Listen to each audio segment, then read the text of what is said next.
السلام عليكم ورحمة الله وبركاته. رجعنا لكم في فيديو جديد وشرح جديد في مادة الدراسات الاجتماعية للصف السادس الإعدادي. في منهج تالتة إعدادي كنا خلصنا الوحدة الأولى في الجغرافيا اللي بعنوان الجغرافيا الطبيعية للعالم. إن شاء الله هنبدأ في الدرس الأول في الوحدة التانية في الجغرافيا.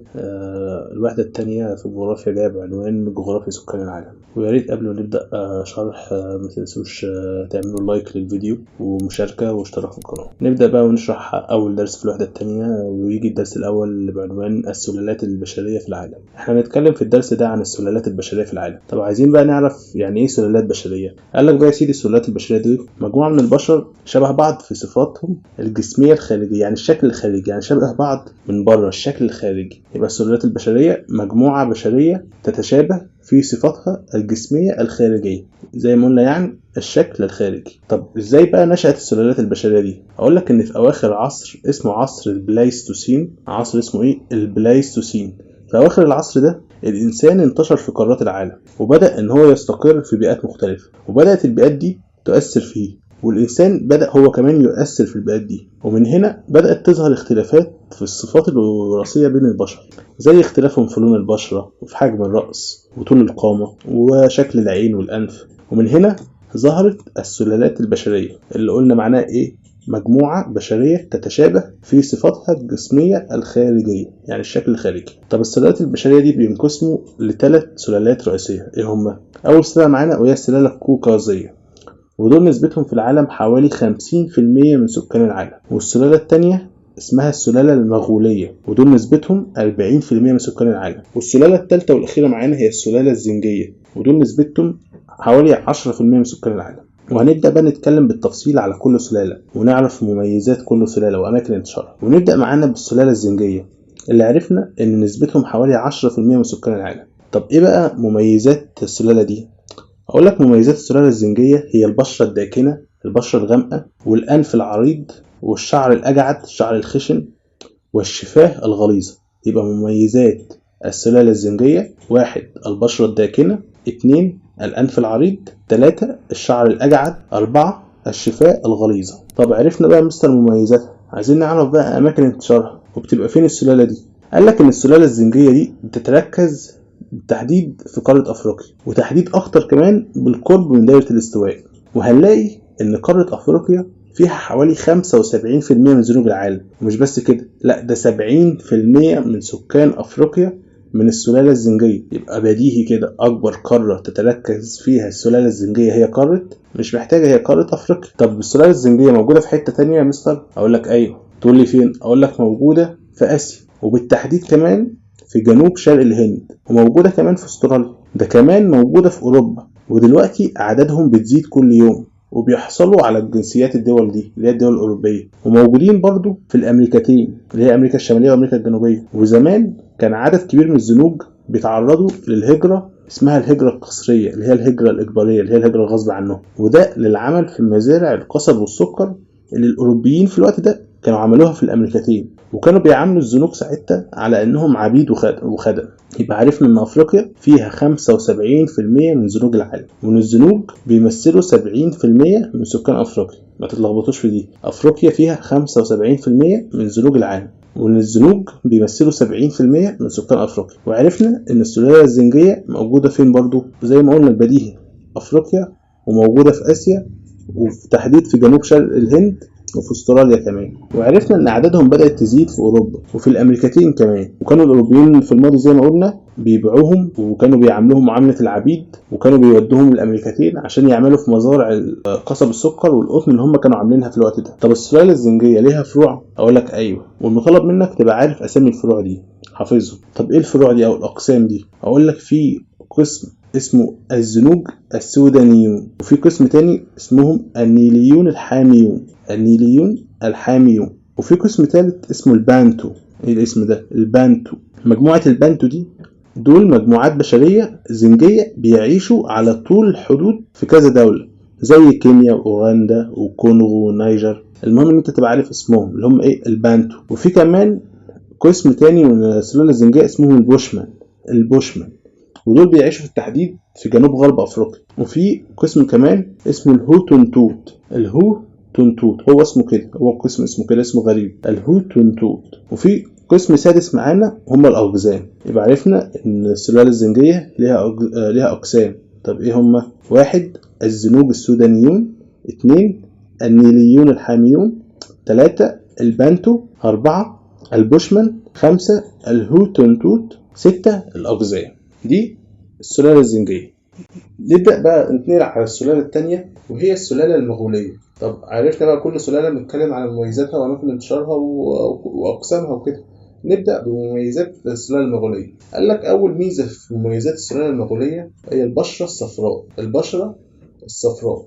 وإيه تاني؟ أقول لك برضو كانوا متميزين بالعيون المنحرفة. العيون المنحرفة برضو كانوا متميزين بالشعر الأسود. الشعر الأسود المسترسل، يعني الشعر الأسود إيه اللي هو السايب، الشعر الأسود الناعم وهكذا. يبقى مميزات السلالة المغولية البشرة الصفراء والعيون المنحرفة والشعر الأسود. طب نسبتها كنا قايلين نسبتها في أول الشرح وهي 40% من جملة سكان العالم. حد يقول لي يا مستر هي ليه نسبتهم كبيرة كده؟ ليه نسبة السلالة المغولية كبيرة كده؟ أقول لك لأن في دول عدد سكانها كبير والدول دي سكانها كلهم سلالة مغولية. تقول لي زي إيه؟ أقول لك مثلا زي الصين ودول شرق وجنوب شرق آسيا. الدول دي من أكتر دول العالم سكانا، والدول دول كلهم بينتموا للسلالة المغولية. يبقى لو جالك سؤال بما تفسر تزيد نسبة الجنس المغولي عن 40% من سكان العالم، حضرتك ترد وتقول لأن النسبة الكبرى من سكان الصين ودول شرق وجنوب شرق آسيا اللي هم أكثر دول العالم سكانا بينتموا إلى السلالة المغولية. طب عرفنا بقى نسبتها وعرفنا مميزاتها. توزيعها فين؟ قال لك بتتركز في آسيا، واللي احنا لسه قايلين الصين بالتحديد في الصين. طب الصين بس؟ قال لك لا، ده بتتركز في آسيا في الصين واليابان وكوريا ودولة كمان اسمها منغوليا ودولة كمان اسمها سيبيريا وفي دول جنوب شرق القمر. وقال لك انها موجودة برضو في بعض المناطق في الأمريكتين. يبقى توزيع السلالة المغولية تتركز في آسيا بالتحديد في الصين اليابان كوريا ومنغوليا وسيبيريا وفي دول جنوب شرق القارة اللي هي قارة آسيا اللي بنتكلم عليها، وموجودة برضه في بعض المناطق في الأمريكتين. طب أقسامها بقى، نتكلم على أقسام السلالة المغولية دي. أقول لك إن السلالة المغولية دي مقسمة ل3 أقسام. أول قسم معانا هو الإسكيمو، اسمه الإسكيمو، ودول بيعيشوا في شمال كندا وألاسكا. وتاني قسم معانا اسمه الهنود الحمر، ودول بيكونوا في الأمريكتين. وتالت حاجة معانا جماعة اسمها جماعة التانجوس، ودول بيعيشوا في سيبيريا. يبقى أقسام السلالة المغولية الإسكيمو، ودول قلنا بيعيشوا في شمال كندا وألاسكا، والهنود الحمر ودول بيعيشوا في الأمريكتين، وجماعة اسمها جماعة التانجوس ودول بيعيشوا في سيبيريا. يبقى كده خدنا السلالة المغولية وعرفنا مميزاتهم، وقلنا البشرة الصفراء والعيون المنحرفة والشعر الأسود، وعرفنا نسبتها اللي هي بتزيد عن 40%، وعرفنا ليه نسبتها بتزيد عن 40%، وعرفنا إنها بتركز في آسيا وقلنا الدول اللي هي بتركز فيها، وعرفنا إنها برضه بتركز في بعض الأمريكتين، وعرفنا أقسامها اللي هي الإسكيم والهنود الحمر وجماعة التانجوس. نتنقل بقى على الثالث سلالة معانا وهي السلالة القوقازية. السلالة القوقازية. طب مميزاتها ايه بقى السلالة دي؟ اقول لك السلالة دي مميزاتها اول ميزة فيها البشرة البيضاء الوردية اللي هي البشرة الفاتحة، والشعر الممول، والشفاه الرفيعة. يبقى مميزات السلالة القوقازية البشرة البيضاء الوردية والشعر الممول والشفاه الرفيعة. طب نسبتها يا مستر؟ نسبتها كنا قايلينها في أول الدرس حوالي 50% من سكان العالم. يبقى نسبتها تبلغ السلالة القوقازية حوالي 50% من جملة سكان العالم. طب توزيعها؟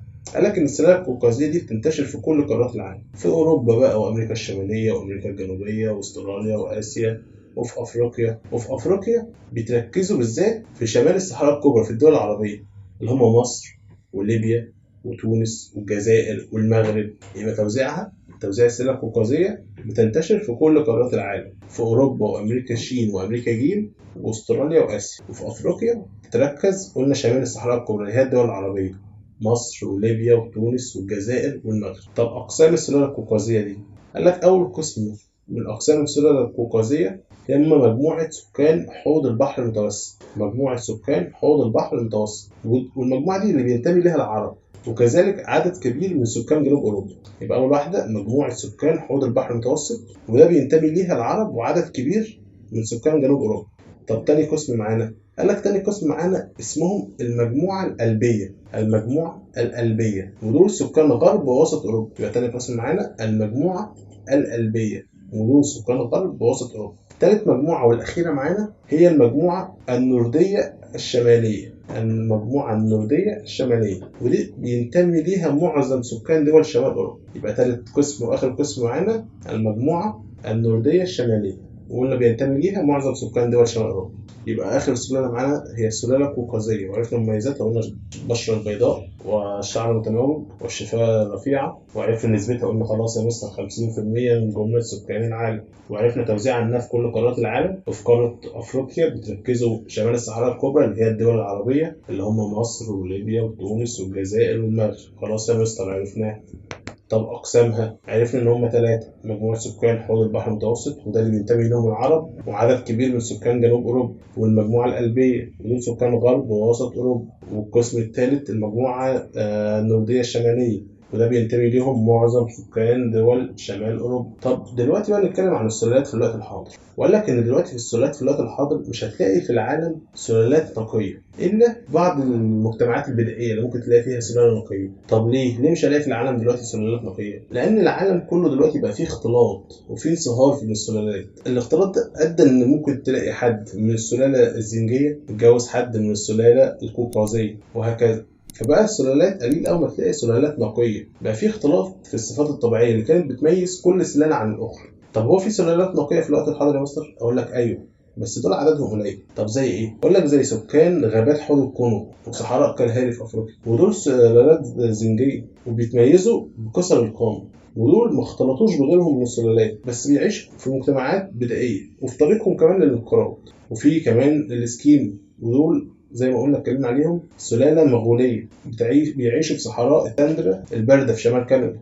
وفي كمان الهنود الحمر دول برضه من السلالات النقية ودي سلالة قلنا مغولية بيعيشوا في غابات وجبال أمريكا الجنوبية. وفي الأستراليين الأصليون ودول سلالة زنجية. يبقى هنا هنلاقي في الوقت الحاضر زي ما قلنا في العالم مفيش سلالات نقية إلا سلالات قليلة قوي اللي موجودين في المجتمعات البدائية، دول هتلاقي عددهم قليل قوي. طب زي إيه السلالات النقية الموجودة في الوقت الحاضر؟ قلنا سكان غابات حوض الكونغو وصحراء كالهاري الأفريقيا والسكيم وفي الهنود الحمر والأستراليين الأصليون. طب دلوقتي هو في دولة في العالم شعبها من سلالة واحدة؟ أقول لك لا. حد فيكم يقول لي طب ما تدينا مثال يا مستر؟ أقول لك ماشي يا سيدي. عندك مثال زي الولايات المتحدة الأمريكية، هنلاقي شعبها بيضم سلالات مختلفة زي مثلا السلالة الزنجية ودول اللي جوهم من أفريقيا عن طريق الهجرة الإجبارية اللي اتكلمنا عليها في الأول، وفي السلالة القوقازية ودول اللي هم السكان البيض اللي جايين من أوروبا، وفي السلالة المغولية ودول بقى هم الهنود الحمر اللي يمثلوا السكان الأصليين. وفي الدول العربية هنلاقي إن العرب ليسوا من سلالة واحدة، فأغلب العرب من السلالة القوقازية، بس مع الفتوحات الإسلامية والهجرات على مر التاريخ حدث اختلاط مع سلالات أخرى. وعايزين نبقى واخدين بالنا من حاجة، إن السلالات البشرية في الآخر أصلها واحد ولكنها اتقسمت زي ما قلنا السلالة القوقازية أو مغولية أو زنجية، اتقسمت على حسب الشكل الخارجي المظهر الخارجي بس، إنما الشكل الجوهري الشكل الداخلي ما اتغيرش. يعني مثلا مش هنلاقي إن سلالة أكثر ذكاء من سلالة تانية، مش هنقول مثلا إن السلالة القوقازية دي اللي بتولد السلالة القوقازية أكثر ذكاء من السلالة المغولية، لا مفيش الكلام ده. هو الاختلاف بينهم اختلاف في الشكل الخارجي بس في المظهر الخارجي، إنما الجوهري كلنا واحد. فمفيش حاجة اسمها سلالة أكثر ذكاء من سلالة أخرى أو سلالة أكثر قدرة على الإبداع والعمل من سلالة أخرى، مفيش الكلام ده. وبكده نكون وصلنا لنهاية الدرس ده. يا ريت ما تنسوش تعملوا لايك على الفيديو ومشاركة واشتراك في القناة. كان معاكم مستر أحمد جمعة، والسلام عليكم ورحمة الله وبركاته.